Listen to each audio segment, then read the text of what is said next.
The reason why below bare minimum low effort men love to scare us with the prospect of being alone, of being worthless, is because they are projecting their fears of being alone and worthless. They simply cannot fathom that women are choosing to be single, because a man who does not have access to women is a loser as per the rules of the games of men. Dear God in heaven, tell me, what is it like to be so wrong? Okay, then here's a question for you, princess. If men consider each other losers for not being able to get a woman, what does that say about a woman not being able to get a man? All you have to do is show up, be feminine, and be friendly. That's about it. A man needs to work his ass off. He needs to be physically, mentally, and financially desirable just to get the slightest of flirty smiles from you. And had you flashed that smile to an average Joe, you probably would have been married with kids by now. You have to go way out of your way in order to be alone at your age. You're not choosing to be single. The game has been rigged in your favor since the dawn of time, and yet you still managed to screw it up. That makes you worse than being a loser. That makes you a failure. No one makes friends with a failure. Okay? You understand? They cannot understand that they are not trophies in the world of women. Do you get it now? That's why they're always projecting, you're gonna hit the wall, you're gonna be worthless, so many bodies, you're not even a virgin. like, that's why. Because they are projecting their fears of being worthless, of being alone.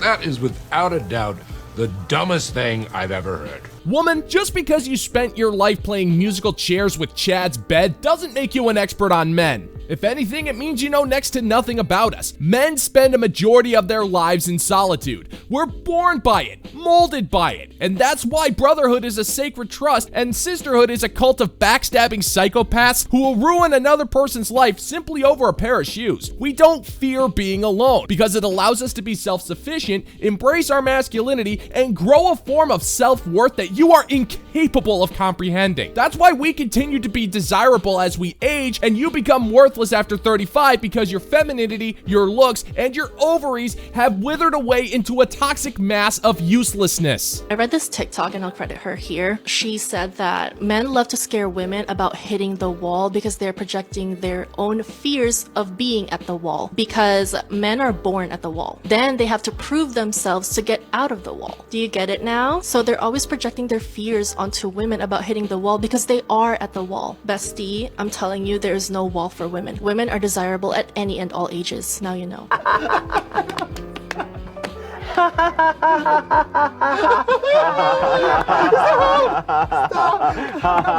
Did anybody else lose some brain cells at the stupidity of that statement? Men are not born at the wall. We are born in a place where the wall doesn't exist. This is exactly why crusty old rich dudes can bang 19-year-olds and a 42-year-old single mother of 3 can't get more than a one-night stand and a 6-digit phone number. This is why, as you get older, you post cringe on TikTok because you refuse to believe that the men who used to find you desirable when you were younger don't want anything to do with you anymore. But you can go ahead and project onto us if it makes you feel any better. We're just gonna sit back and laugh our asses off as we enjoy the best years of our lives while you drive yourself crazy as you refuse to accept that your best years are over.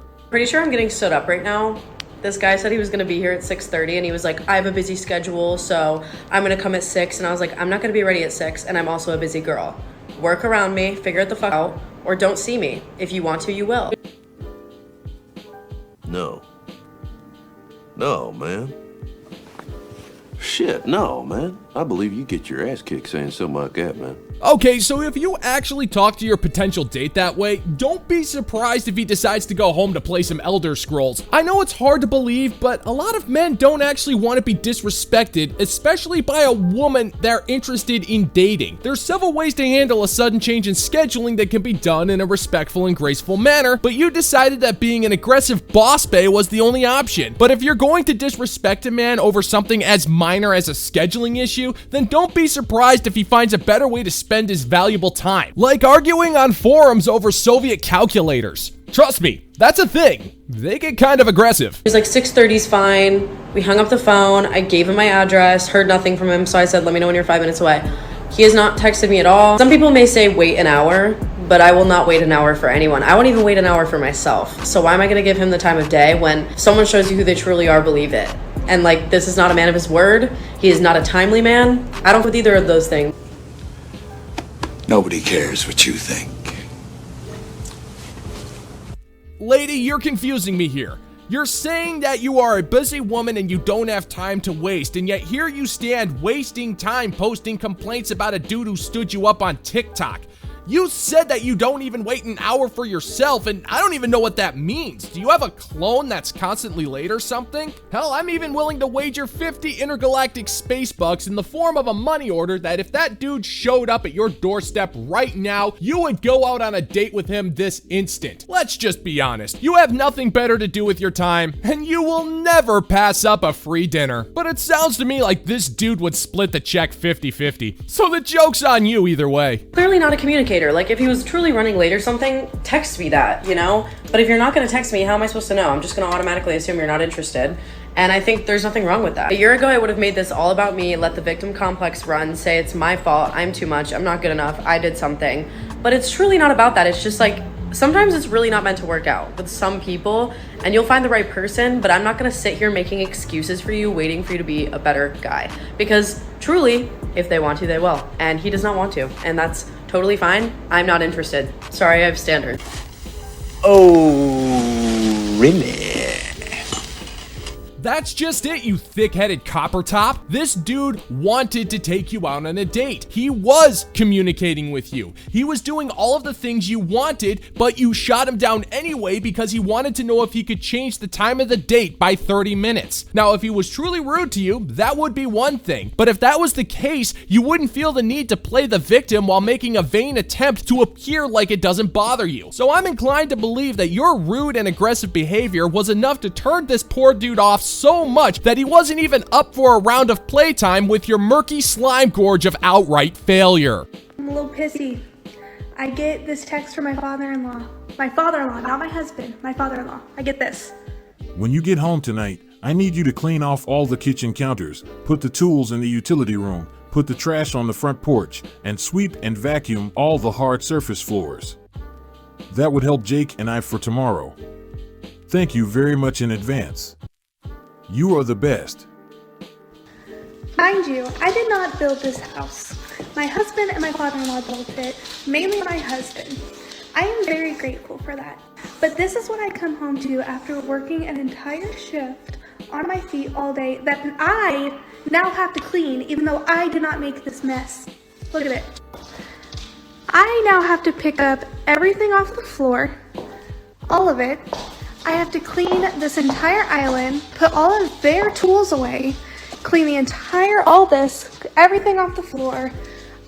I have to get all of this. This is sawdust because they decided to cut things inside my house.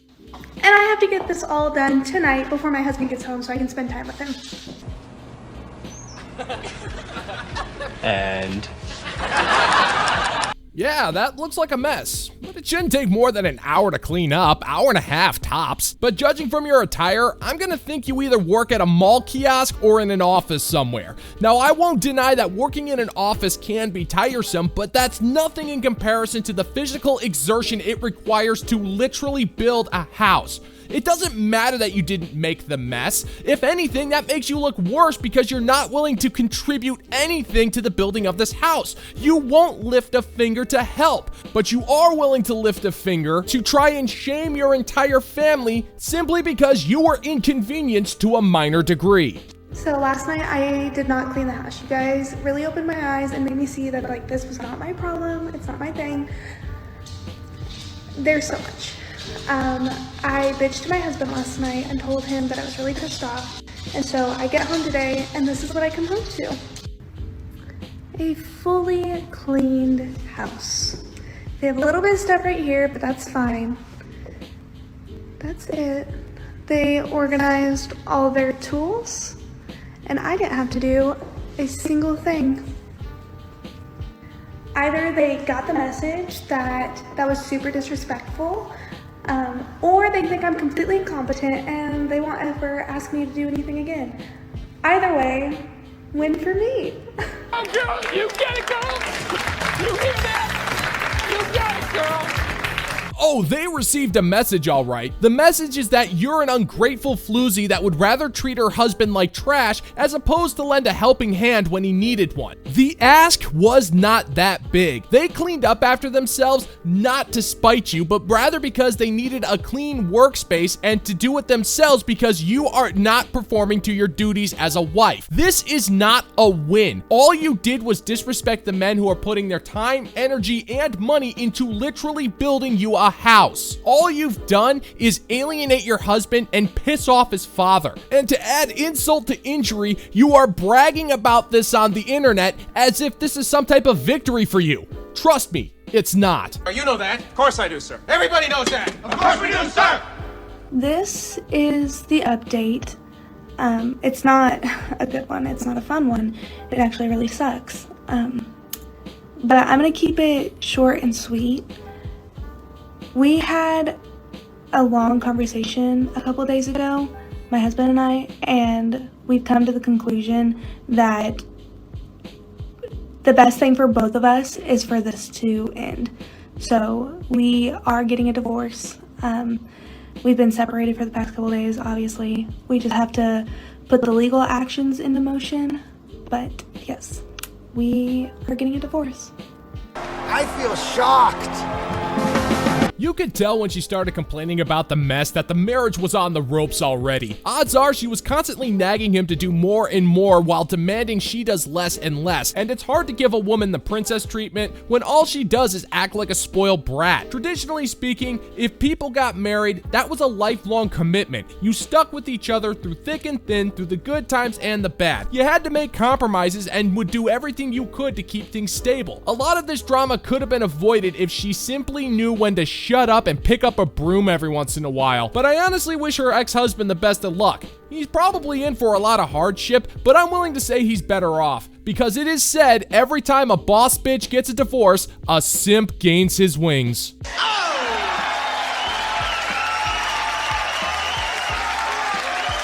And that's gonna do it for today's video, gentlemen and gents. As always, if you find that my particular brand of comedy is bringing you to the brink of laughter, then why don't you scroll on down and click that like and subscribe button and ring the notification bell so we can give the good old-fashioned middle finger to the YouTube algorithm. Thank you so much for checking out the new video, and until next time, peace out, homies.